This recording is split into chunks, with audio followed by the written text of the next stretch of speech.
के मायके नेपाल के 50 लाख से ज्यादा श्रद्धालुओं ने त्रिवेणी के पवित्र जल में स्नान किया। इसके अलावा कहां से लोग हैं, इटली, फ्रांस, यूके, पुर्तगाल, अमेरिका, इजराइल, ईरान, मॉरिशस, दुनिया के कोने कोने से श्रद्धालु प्रयागराज पहुंचे और जो भी महाकुंभ आया वो यहां पहुंचकर खुद को धन्य ही महसूस कर रहा। आप सुनिए, आखिरी दिन भी जो श्रद्धालु पहुंचे वो तारीफ करते नहीं थक रहे। एक बार इन लोगों को सुनिए, फिर इस महाकुंभ का इतना बड़ा आयोजन सफल करवाने वाले नायकों के बारे में बताऊंगा जिनकी चर्चा बहुत जरूरी है। 12 वर्ष बाद में फिर मुख्यमंत्री योगी जी और मोदी जी फिर इसका प्रबंध करेंगे और हम फिर से डुबकी लगाएंगे। ये उत्साह है, ये आस्था है और लोगों में ये देखिए यहाँ महिलाएं भी आपको नजर आएंगी। कहाँ से आई है? कैसा लग रहा है? बहुत अच्छा है, बहुत अच्छा है। अच्छा, ये देखिए यहाँ पे डांस भी कर रही है। आज इधर इधर इधर देखिए, ये डांस है, ये प्यार है, ये उत्साह है। कहाँ से आई है? इधर यहाँ से। तो आप लोग डांस कर रहे हैं, उत्साह कैसा है? अच्छा लगा। विश्व में डंका बज रहा है, योगी बाबा जिंदाबाद, गंगा मैया जिंदाबाद। एक्चुअली में जिनको महाकुंभ में बहुत सारी कमियां दिख गई, अच्छाई कुछ दिखी नहीं, उनकी परेशानी एक्चुअली यही कि लोग अगर खुश होकर लौट गए तो मोदी योगी करेंगे, फिर उनकी पॉलिटिक्स का क्या? लोग अगर मोदी योगी करेंगे तो अभी नहीं हरा पा रहे, उनको तो आगे कैसे हराएंगे? उनको इस बात से कोई फर्क नहीं पड़ रहा कि बड़ी संख्या में हिंदुओं को एकजुट होने, जात पात भूलने का मौका मिल रहा है, लोगों को खुश होने का मौका मिल रहा है, अपनी सनातनी परंपरा को सेलिब्रेट करने का मौका मिल रहा है। इसमें भी उन लोगों को खुशी मिली। कैसे लोग हैं बॉस? कोई भी देखेगा कि यार देखो गरीब आदमी भी दूर दूर से आ रहा, नाच रहा है, इससे ज्यादा खुशी किसी के जीवन में क्या हो? इस महाकुंभ में एक तस्वीर बहुत खास रही। अमृत स्नान के दौरान महाकुंभ में स्नान करने वालों पर पुष्प वर्षा की जाती है। आज भी महाशिवरात्रि के स्नान पर संगम तट पर श्रद्धालुओं पर फूलों की बारिश हुई। संगम तट के ऊपर उड़ रहे हेलीकॉप्टर से श्रद्धालुओं पर फूल बरसाए गए। नीचे खड़े लोग भी हर हर महादेव और जय गंगा मैया का उद्घोष कर रहे थे। भाई वो भी बम बम थे। क्या मजा आ गया, फूल बरस रहा ऊपर। महाकुंभ के आखिरी दिन स्नान करने आए सनातनियों को एयरफोर्स ने भी शानदार अंदाज में सलाम। ये देखिए, महाकुंभ का आखिरी दिन कई मायनों में बेहद यादगार रहा। श्रद्धालु महाकुंभ खत्म होने पर भावुक भी दिखाई दिए। ऐसे माहौल में इंडियन एयरफोर्स ने श्रद्धालुओं को अपने ही अंदाज में सलामी दी। महाकुंभ के ऊपर से एयरफोर्स के 3 फाइटर जेट्स ने फ्लाई पास किया, जिसे देखकर वहां जो लोग थे वो भी दंग रहे।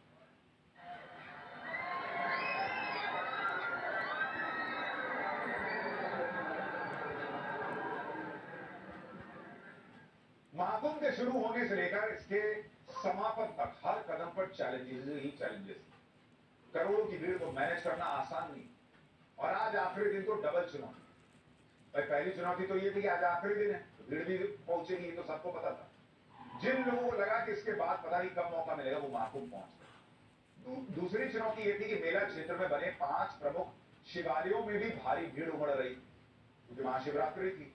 लोग स्नान करके वापस ही नहीं जा रहे थे बल्कि शिवालय की तरफ जल चढ़ाने चले जा रहे थे। इन दोनों चुनौतियों से निपटने के लिए अलग से इंतजाम किए। एक तरफ संगम घाट पर फोर्स को लगाया गया। इसके अलावा मेला क्षेत्र में जो शिव मंदिर है वहां व्यवस्था को संभालने के लिए अतिरिक्त फोर्स लगाई। मेला क्षेत्र में डायनेमिक प्लानिंग की गई। जहां भी भीड़ ज्यादा दिखी वहां तुरंत श्रद्धालुओं को निकासी को तेज कर दिया गया। आप देखिए महाकुंभ में आखिरी दिन कैसे भीड़ को मैनेज किया गया। फिर बताता हूं कि कौन कौन आज भावुक हो गया और किस तरह से तैयारी की गई। रियल हीरोज इस महाकुंभ में जिनके बारे में आपको पता नहीं, उन रियल हीरोज से मिलवाऊंगा। शासन ने एकल मार्ग की व्यवस्था की है, एक तरफ से आने के लिए, दूसरी तरफ से जाने के लिए। लोग देखिए धीरे धीरे करके आगे बढ़ रहे हैं। पुलिस का अधिकारी मौके में मौजूद है। हर हर महादेव देखिए यहाँ पर उसकी गूंज जो है वो आपको यहाँ पर सुनाई दे रही है। लोगों में काफी ज्यादा उत्साह देखने को मिल रहा है, उमंग देखने को मिल रहा है और यही कारण है कि लोग बड़े आराम के साथ जा रहे हैं। यहाँ पर देखिए कितनी बड़ी संख्या है लोगों की। आप ये भी देखिए कि इस महाकुंभ ने कई लोगों की जिंदगी बना। इस महाकुंभ से कई चेहरे ऐसे निकले जो वायरल हुए। लेकिन महाकुंभ के असली हीरो तो वो हैं जो बिना वायरल हुए, बिना लाइमलाइट में आए, चुपचाप ग्राउंड पर अपना काम करते रहे। जिन्होंने न दिन देखा न रात देखी, जिन्होंने साधु संतों की भी सेवा की, श्रद्धालुओं को भी उनकी मंजिल तक पहुंचाया। ये वो लोग हैं जिनका जिक्र किए बिना महाकुंभ की बात पूरी नहीं हो सकती। ये महाकुंभ को सफल बनाने के लिए सबसे ज्यादा बधाई के पात्र हैं। इसमें यूपी पुलिस शामिल, अर्धसैनिक बल, सफाई कर्मचारी, स्वास्थ्य कर्मी, दमकल विभाग, railway, UP roadways, traffic police, ये सारे लोग शामिल हैं।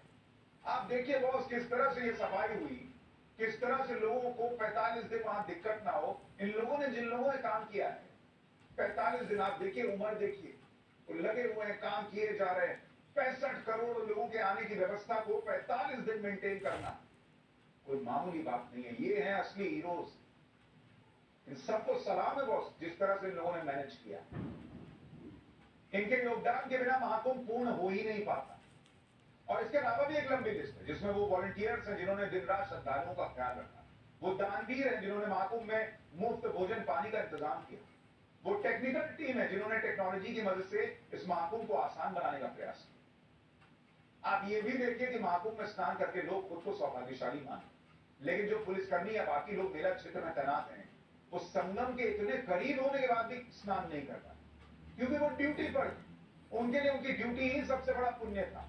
महाकुंभ में जब हमने एसएसपी राकेश द्विवेदी से पूछा कि बॉस आपको अमृत स्नान का मौका मिला कि नहीं मिला, तो उन्होंने कहा कि श्रद्धालुओं को स्नान कराकर हम ये समझ लेते हैं कि हमने स्नान कर दिया। सुनिए एक बार। लोग तो स्नान कर रहे हैं, लेकिन एसएसपी साहब स्नान किए कि नहीं अभी, और इस महाकुंभ का कैसा एक्सपीरियंस हुआ है? देखिए, जो प्रमुख स्थान पर होते हैं उसमें संभावना ही नहीं होती है कि हम स्नान कर पाए, कोई पुलिस हमारा अधिकारी या कर्मचारी स्नान कर पाए। लेकिन शीघ्र ही हम लोग इसमें स्नान का लाभ उठाएंगे। और बाकी ये है कि इतने भारी संख्या में श्रद्धालुओं को हमने स्नान करवाया है और उसी से ही हम समझ लेते हैं कि हमारा भी स्नान है। इस महाकुंभ ने लोगों की सोच तक बदली। मोदी योगी ने सनातन की ऐसी ब्रांडिंग कर दी कि जो लोग पहले सोचते थे कि मंदिर जाने से क्या ही होता है, जो ये सोचते थे कि हिंदुओं के किसी धार्मिक आयोजन में चले जाएंगे तो लोग क्या कहेंगे, कहेंगे कम्युनल है, बताओ कैसे हिंदू हिंदू कर रहा है। बॉलीवुड के जो लोग सोचते थे कि कहीं उनका करियर ना बिगड़ जाए, कहीं उनको फिल्में मिलना ना बंद हो जाए, वो सब आज जाकर महाकुंभ में डुबकियां लगा है। यह है सनातन की ताकत। महाकुंभ में लगातार फिल्मी हस्तियां पहुंच रही हैं। पिछले कुछ दिनों में एक के बाद एक कई फिल्मी सितारों ने डुबकी लगाई। आज प्रीति जिंटा ने महाकुंभ में संगम स्नान किया। प्रीति जिंटा इससे पहले भी 2 बार महाकुंभ आ चुकी है। प्रीति जिंटा ने आज पूरे विधि विधान से पूजा की और उसके बाद संगम में स्नान किया। प्रीति जिंटा ने संगम में स्नान के बाद अपना अनुभव भी साझा किया। प्रीति जिंटा ने कहा कि महाकुंभ में आज तीसरी बार आना हुआ और ये बहुत ही जादुई अनुभव है। लाख कोशिश करने के बाद भी इस अनुभव को बताया नहीं जा सकता। मैं यहां पर इस धारणा के साथ वापस आई कि हम आध्यात्मिक अनुभव वाले इंसान नहीं है, बल्कि मानवीय अनुभव वाले आध्यात्मिक प्राणी। सोचिए, प्रीति जिंटा 3-3 बार महाकुंभ आ गई, सिर्फ इसलिए क्योंकि यहां आकर वो एहसास होता है, वो सुकून मिलता है जो कहीं और नहीं मिल सकता। ये सनातन की ताकत। और प्रीति जिंटा अकेली नहीं है। कटरीना कैफ, रवीना टंडन की बेटी राशा, तमन्ना भाटिया, अक्षय कुमार, अनुपम खेर, विवेक ओबराय, न जाने कितने ही सेलिब्रिटीज महाकुंभ पर आकर दिव्य अनुभव प्राप्त कर चुके। एक बार फिल्मी सितारों ने महाकुंभ का जो अनुभव बताया वो आपसे शेयर करता हूं, सुनिए।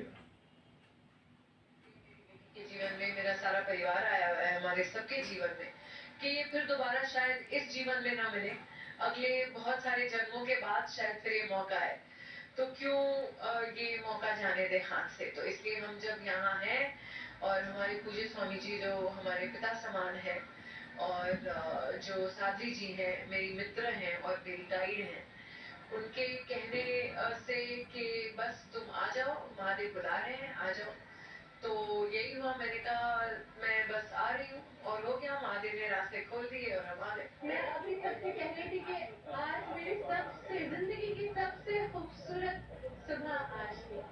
आज हम यहाँ पर प्रयागराज में महाकुंभ में आए। सुबह 7-7:30 बजे सूरज उग रहा था, ठंडी ठंडी धूप थी, सुंदर पानी, और इतने लोग और इतनी श्रद्धा के साथ ये सब जो स्नान हो रहा है, फिर हम भी स्नान करने गए। सनातन के सबसे बड़े आयोजन में आम से लेकर खास तक सभी लोग हैं। प्रधानमंत्री नरेंद्र मोदी ने भी संगम में स्नान किया। राष्ट्रपति द्रौपदी मुर्मू, गृह मंत्री अमित शाह ने भी महाकुंभ आकर पवित्र त्रिवेणी में डुबकी लगाई। यूपी के सीएम योगी आदित्यनाथ तो लगातार महाकुंभ आ ही रहे। महाराष्ट्र और हरियाणा के मुख्यमंत्रियों ने भी महाकुंभ में पवित्र स्नान किया। लेकिन आप ये भी देखिए कि एक तरफ पूरी दुनिया से लोग महाकुंभ आ रहे हैं कि एक बार संगम में स्नान कर लें, तो वहीं कुछ लोग ऐसे भी हैं महाकुंभ से दूरी बनाकर रखें। लाखों करोड़ों हिंदू जिस आयोजन में डेली आ रहे हैं, उस आयोजन से कांग्रेस के कुछ बड़े नेताओं ने दूरी बना रखी। हिंदुओं और सनातन के प्रति कांग्रेस का यह रवैया पहली बार नहीं दिखाई दिया। राम मंदिर में प्राण प्रतिष्ठा में भी राहुल गांधी, प्रियंका वाड्रा, सोनिया गांधी, मल्लिकार्जुन खड़गे नहीं गए।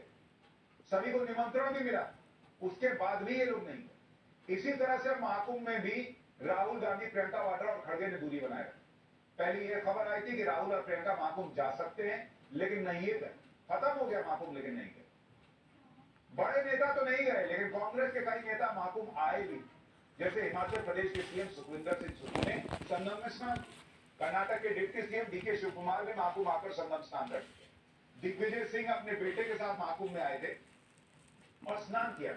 राजस्थान के कांग्रेस के नेता सचिन पायलट ने भी महाकुंभ आकर संगम स्नान किया। महाकुंभ से दूरी बनाने वालों में उद्धव ठाकरे भी शामिल हैं। उद्धव ठाकरे भी महाकुंभ में अभी तक नहीं आए। आज तो वैसे भी महाकुंभ खत्म हो गए। उद्धव ठाकरे जिस तरह की राजनीति कर रहे हैं, वो उनके पिता बाल ठाकरे से बिल्कुल अलग। बाल ठाकरे खुलकर हिंदुत्व की बात करते थे, जबकि उद्धव ठाकरे ना तो राम मंदिर प्राण प्रतिष्ठा में गए, ना ही महाकुंभ में। एक नाम और है जो महाकुंभ से दिखाई नहीं दिया। दिल्ली विधानसभा चुनाव के दौरान अरविंद केजरीवाल पुजारियों को सैलरी देने की बात कर रहे हैं, खुद को हनुमान भक्त बता रहे हैं, मंदिरों में जाकर पूजा कर रहे हैं, लेकिन चुनाव के आ रहे सनातन के सबसे बड़े आयोजन महाकुंभ में अरविंद केजरीवाल की एंट्री ही नहीं हुई। भाई बाहर ही नहीं दिख रहे तो अंदर कहां दिखेंगे महाकुंभ। कांग्रेस और केजरीवाल ने महाकुंभ से दूरी बनाई, तो दूसरी तरफ अखिलेश यादव महाकुंभ पर ही सवाल उठाते ही उनका टाइम। अखिलेश ने महाकुंभ के आयोजन को लेकर हमला करने का कोई मौका नहीं छोड़ा। अखिलेश ने 144 साल बाद महाकुंभ के दावों पर सवाल उठाए, महाकुंभ की तैयारियों के आधे अधूरे वीडियो शेयर किए, महाकुंभ हादसे पर आंकड़े छुपाने का आरोप लगाया। कभी कहा गंगा के पानी में प्रदूषण को लेकर सवाल उठा रहा हूं, सरकार पर व्यवस्था पूरी नहीं करने का आरोप लगाया। महाकुंभ के आयोजन पर हुए खर्च पर सवाल उठाया, महाकुंभ का निमंत्रण भेजे जाने पर सवाल उठाया। 2013 के कुंभ को अखिलेश बेहतर बताते रहे। मतलब पूरे टाइम जैसे बेचैन नहीं होता आदमी कि क्या करूं, क्या निकालूं, कि कुछ तो बोलूं, वो वाला हिसाब। कई बार मुझे समझ में नहीं आता कि विपक्ष में बैठने का मतलब सिर्फ यही है कि गाली देना है, कुछ भी। भाई पब्लिक कर रही है, आपको ठीक है, कुछ गड़बड़ियां हुई, आपने सवाल उठाए, बहुत अच्छा काम। लेकिन 45 दिन अखिलेश यादव को, पूरे 45 दिन में एक दिन भी कुछ अच्छा दिखाओ। यानी अखिलेश यादव ने हर संभव कोशिश की कि जिससे महाकुंभ आयोजन को सवालों के घेरे में खड़ा करे। वो महाकुंभ का नाम लेकर सीएम योगी पर भी हमला करते हैं। सुनिए एक बार। क्या भगवत कपड़े पहनने से कोई योगी हो जाता है क्या? और हमारे भारत के लोग और खासकर गांव के लोग रामायण को जानते हैं, देखते हैं रामायण को। वो ये भी जानते हैं कि सीता माँ का अपहरण जब हुआ था तो रावण भी साधु के भेष में आया था। ये जन जन जानता है, पूरा प्रदेश देश जानता है, जितने लोग सनातनी लोग हैं वो जानते हैं, हिंदू समाज के लोग जानते हैं, जो जब रावण को सीता माँ का हरण करना था तो रावण साधु के भेष में आया था। इसलिए हमें और आपको सबको बहुत सावधान रहना पड़ेगा ऐसे लोगों से जिनका व्यवहार, भाषा बहुत खराब हो गई है। अखिलेश यादव जिस तरह की पॉलिटिक्स कर रहे हैं उसमें वो खुद कंफ्यूज दिखते हैं। अखिलेश यादव को महाकुंभ में सनातन एकता से परेशानी हो रही हो, लेकिन हिंदुओं के वोट तो अखिलेश यादव को भी चाहिए। इसलिए अखिलेश यादव इटावा में महादेव का मंदिर भी बनवा रहे हैं। आज महाशिवरात्रि पर इस निर्माणाधीन मंदिर में विशेष पूजा का आयोजन हुआ। इसका वीडियो अखिलेश यादव ने शेयर किया। इटावा के निर्माणाधीन केदारेश्वर मंदिर में अखिलेश पूजा करवा रहे हैं, लेकिन यही अखिलेश राम मंदिर के प्राण प्रतिष्ठा के समय क्या कह रहे थे? मोदी जी ने अधूरे मंदिर में प्राण प्रतिष्ठा करा दी, ठीक नहीं हुआ। तब तो मंदिर का ग्राउंड फ्लोर पूरा तैयार था, लेकिन इनको दिक्कत हो रही। आप खुद अधूरे मंदिर में पूजा करवा रहे हैं और बाकायदा उसके वीडियो शेयर कर रहे हैं। आप वीडियो देखिए बॉस। अब वहां पर जो नंदी जी लगे हुए हैं उनके पास में तो क्रेन लगा हुआ है और उस वीडियो को ये शेयर कर रहे हैं। अब निर्माणाधीन मंदिर से दिक्कत नहीं है, राम मंदिर में दिक्कत हो रहा था कि हमारे अभी पूरा नहीं बना, 3 फ्लोर 2 फ्लोर बनाइए तब निर्माण हो, तब उद्घाटन होना चाहिए। ये लोग खुद ही एक्सपोज हो जाते हैं, क्योंकि बेस के साथ नहीं विरोध करते ना, तो वो बेस बना नहीं रहता। खैर, जो जो अपनी राजनीति के चक्कर में महाकुंभ नहीं जा पाए, उनके लिए एक और मौका आने वाला है। साल 2027 में नासिक में कुंभ का आयोजन होने वाला है। ज्योतिषीय गणना के मुताबिक नासिक कुंभ की तारीख तय हो चुकी है। 2027 का नासिक महाकुंभ 30 दिनों का होगा, जो 17 जुलाई से शुरू होकर 17 अगस्त तक चलेगा। लेकिन ये तो अभी आपको महाकुंभ का एक हिस्सा बताया। अब पाठशाला में महाशिवरात्रि की बात। इधर महाशिवरात्रि की गजब तैयारी, उधर ताजमहल में गंगाजल कौन चढ़ा है, जिस संबंध में सनातनियों पर पत्थर चले, वहां आज महाशिवरात्रि के दिन क्या क्या हुआ। शिवरात्रि पर भगवान शिव और माता पार्वती की शादी नहीं हुई थी, क्या कहता है शिव पुराण। यानी महाशिवरात्रि पर शिव की महिमा का वो चैप्टर जो हर सनातनी को देखना चाहिए। अब उसका